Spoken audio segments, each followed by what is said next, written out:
Government ஏமாத்துறது ரொம்ப easy. ஆனால் ஒரு ப்ரைவேட் ஆர்கனைசேஷன் ஏமாத்துறது ரொம்பவுமே கஷ்டம். ஆனால் ஒரு ப்ரைவேட் ஆர்கனைசேஷனை ஏமாற்றிருக்காங்க.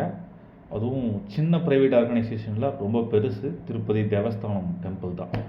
என்னடா திருப்பதி தேவஸ்தானம் டெம்பிள் ப்ரைவேட்டான்னு சொல்லி கேட்டிங்கன்னா, ஆமாம், அது ஒரு ட்ரஸ்ட்டுக்கு கீழே தான் இயங்கிட்டு இருக்கு. அது ஒரு ப்ரைவேட் கோயில்னு நம்ம சொல்லலாம். அந்த கோயிலை ஏமாற்றிருக்காங்க. எவ்வளோக்குன்னு பார்த்தீங்கன்னா 250 கோடி ரூபாய்க்கு ஏமாற்றிருக்காங்க.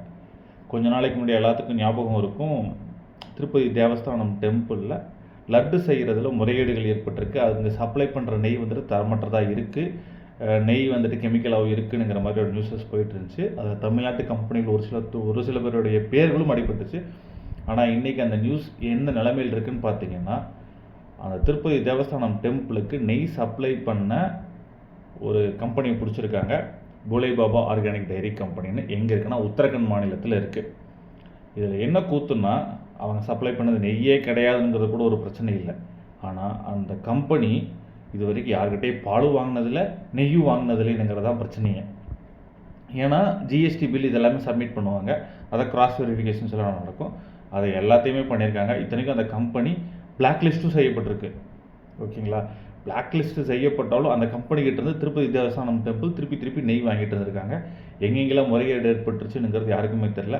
இந்த கம்பெனி ஆக்சுவலாக நெய்யை எப்படி சப்ளை பண்ணியிருக்காங்கன்னா, பக்கத்தில் இருக்கிற ஒரு சில டைரி ப்ரொடக்ஷன் கம்பெனி இருக்கும், நம்ம ஊரில் இருக்க ஆவின் மாதிரி, அந்த கம்பெனி வந்துட்டு பெரிய லெவலில் ஓடாது.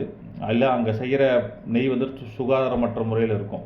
அங்கேருந்து அளவான ஒரு நெய்யை வாங்கிட்டு பாமாயிலை இறக்குமதி செஞ்சுருப்பாங்க இல்லைங்களா, யாருக்கும் தெரியாமல் அவங்ககிட்ட இருந்து பாமாயிலை வாங்கி ரெண்டையும் மிக்ஸ்அப் பண்ணி அப்புறம் ஒரு சில கெமிக்கல்ஸ்லாம் ஆட் பண்ணி அதை நெய் மாதிரியே கொண்டு வந்து அந்த நெய்யை வந்து சப்ளை பண்ணியிருக்காங்க.